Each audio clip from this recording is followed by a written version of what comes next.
กองประชุมใหญ่ผู้แทนองค์คณะภาคนครหลวงวิจารณ์ครั้งที่8ไขขึ้นในวันที่25กันยายน2025ที่หอประชุมแห่งชาตินครหลวงวิจารณ์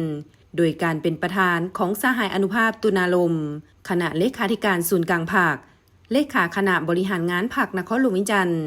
เป็นเกียรติเข้าร่วมของสหายทองลุ้นศรีสุริตเลขาธิการใหญ่คณะบริหารงานศูนย์กลางภาคประชาชนปฏิวัติลาวประธานประเทศแห่งสาธารณรัฐประชาธิปไตยประชาชนลาวมีบรรดาผู้แทนกองประชุมใหญ่พร้อมด้วยแขกถึกเชิญเข้าร่วม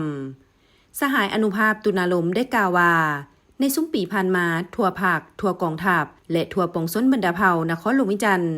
ได้ออกแห่งแข่งขันกันจัดตั้งผันขยายมติกองประชุมใหญ่ครั้งที่7ขององค์คณะภาคนครหลวงวิจารณ์และสร้างขบวนการด้านต่างๆอย่างฟุดฟื้นเพื่อสร้างผลงานคำนำหับตอนกองประชุมใหญ่ครั้งที่8ของตน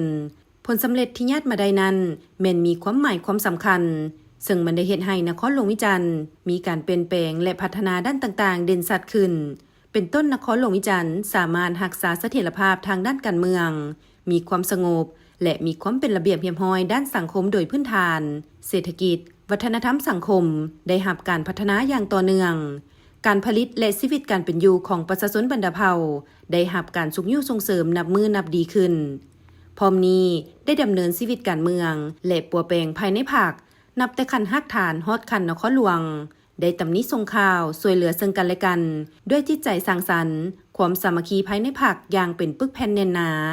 การดำเนินชีวิตการเมืองแม้นได้ติดพันกับการเสริมขยายประชาธิปไตยอย่างกว้างขวางภายในภาคและทั่วสังคมเข้าในการประกอบคำคิดคำเห็นใส่บทรายงานการเมืองและแผนพัฒนาเศรษฐกิจสังคม5 ปี2025-2030และทาบทามบุคลากรเข้าในกองประชุมใหญ่ครั้งนี้สิ่งดังกล่าวนั้นมันได้แสดงถึงความรับผิดชอบสูงต่อชาตกรรมและอนาคตของชาวนครหลวงวิจารณ์กองประชุมใหญ่ยังจะได้ปฏิบัติหน้าที่อันสำคัญในการเลือกตั้งเอาคณะบริหารงานภาคนครหลวงวิจารณ์สุดที่8เพื่อสืบต่อนำพาชี้นำนครหลวงวิจารณ์ก้าวขึ้นอย่างบ่หยุดยั้งด้วยผลงานและไสยชนะใหญ่หลวงกว่าเก่าพร้อมทั้งจะได้เลือกตั้งเอาผู้แทนที่เป็นตัวแทนให้แก่องค์คณะภาคนครหลวงวิจารณ์ไปร่วมกองประชุมใหญ่ผู้แทนทั่วประเทศครั้งที่12ของภาค